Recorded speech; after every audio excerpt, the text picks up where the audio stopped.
What's up, everybody? It's the Geek, and we're gonna do something a little bit different in this video. We're going ghost hunting, that's it! Yeah!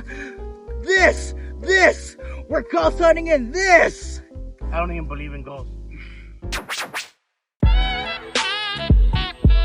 Yeah.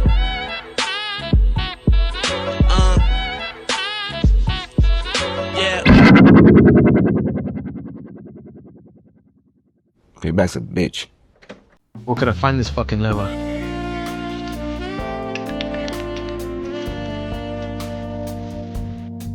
This shit got to be done right, rooms, gangster style. No poop butts in this shit.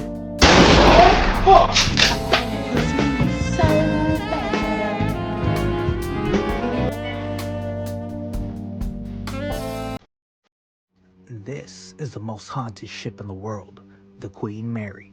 And tonight I'll be going on board with my homie to conduct an investigation to see for myself how much paranormal activity really exists. The Queen Mary was built in 1936 and served as both a luxury cruise ship as well as a troop ship for the military during World War II. There have been over 50 reported deaths on board. However, during the war, its deaths were not being documented, so the toll was more than likely much higher than that. Her last voyage was in 1967 when she was permanently docked in Long Beach, California, and has since been turned into a floating hotel, which has attracted lots of paranormal activity. And who would have guessed that we would board this shit?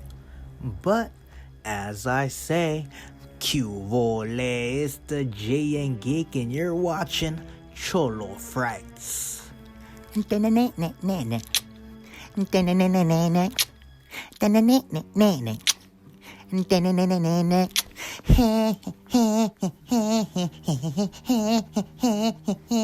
ain't afraid of no ghosts. Is that right? Kukoy! Oh shit! It seems these restless spirits doesn't want us to leave B-Deck. I can't quite pinpoint it, but these corridors remind me of a horror film. Anyways, B-Deck's long, wood-paneled corridors are frequent sites for reports of phantom footsteps and the feeling of being watched. A lot of guests staying on B-Deck frequently report faucets turning on and off by themselves, and toilets flushing in empty rooms. There are 2 rooms that are said to be haunted on B-Deck: Stateroom B474 and Stateroom B340, the latter being the most famous for paranormal activity. Luckily, we're not going to be reserving this room for 2 reasons. 1, reservations for this haunted suite typically start around $500 a night. And 2, I wouldn't spend the night here unless it was for $1 million. Yep, no reason to go there. We already know it's haunted. Moving on. I must admit, there will never, ever be a ship quite like this. Fun fact about the Queen Mary: it's actually bigger than the Titanic. Fuck yeah, like what the fuck? Summertime in the LBC. Oh shit, Wonder Cholo! The Queen Mary's famously nicknamed the Ship of Beautiful Woods.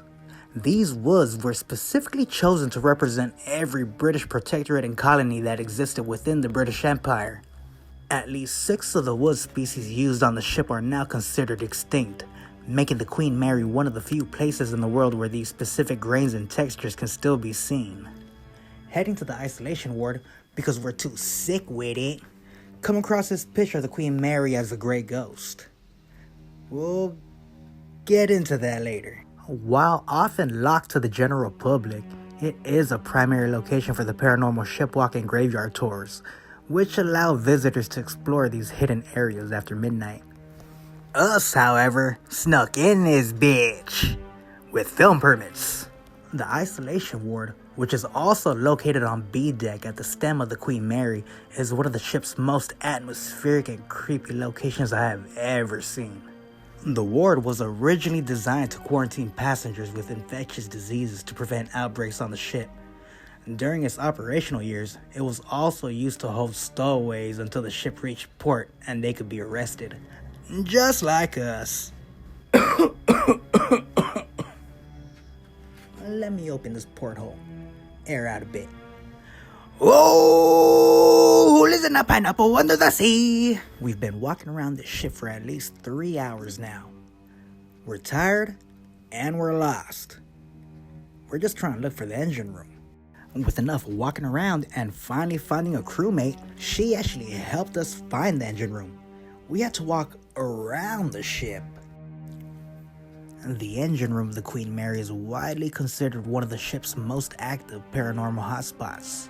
Its reputation stems from both the brutal reality of maritime labor and specific tragic accidents that occurred deep within the ship's hull. One such tragedy happened in 1966. 18-year-old crewman John Pater was crushed to death by this mechanical door during a routine watertight drill. Pater reportedly tried to jump through the door as it was closing, possibly playing a game of chicken, but failed to clear it in time.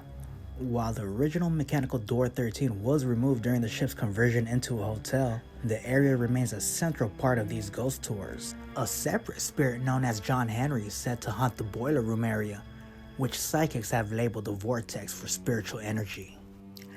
During the ship's time as the Great Ghost, the engine room was a place of extreme heat and noise. Some visitors report hearing the sounds of metal crushing against metal and disembodied screams at the front of the ship, which are believed to be residual echoes from the 1942 collision with the HMS Curacoa. To this day, she holds the world record for the most people ever carried on a single vessel. In July 1943, she transported 16,683 souls, nearly 8 times her intended peacetime capacity.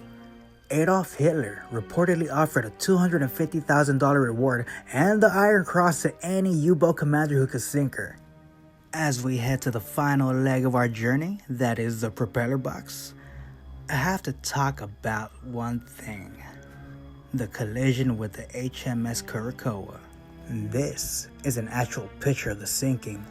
Because of the bounty on its head, it had a lot of protection, but there was a miscommunication, and it accidentally sailed through one of the ships protecting it. And that's not even the worst part of the story. When the Curacoa got hit, it sucked in all the people under the ship and in through the propellers, basically turning 338 men into minced meat. I'm not gonna lie, I have an overwhelming feeling of being washed here and the sense of primal fear upon entering. And not to mention, it's really cold in here. After we had left this accursed ship, I went straight to editing this video. And while I feel like I didn't catch anything on video, I did catch something on my HSB-1 spirit box. The HSB-1 is based on 9 years of intensive research and practice by Joshua Lewis. Joshua is the author of Finding Hope in the Afterlife, and he runs a popular YouTube channel called Hope Paranormal. But anyways, straight to the spookiness.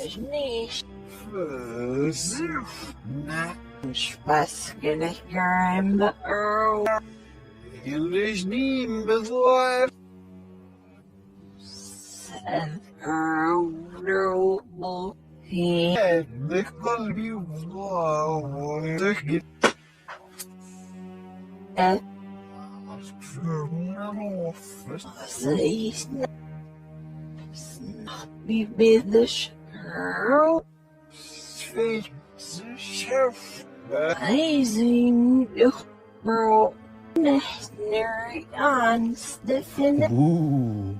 Subscribe, hit the unlike button, and let me know what you think about this in the comments. Anyways, that's all I have for now. Get the fuck on.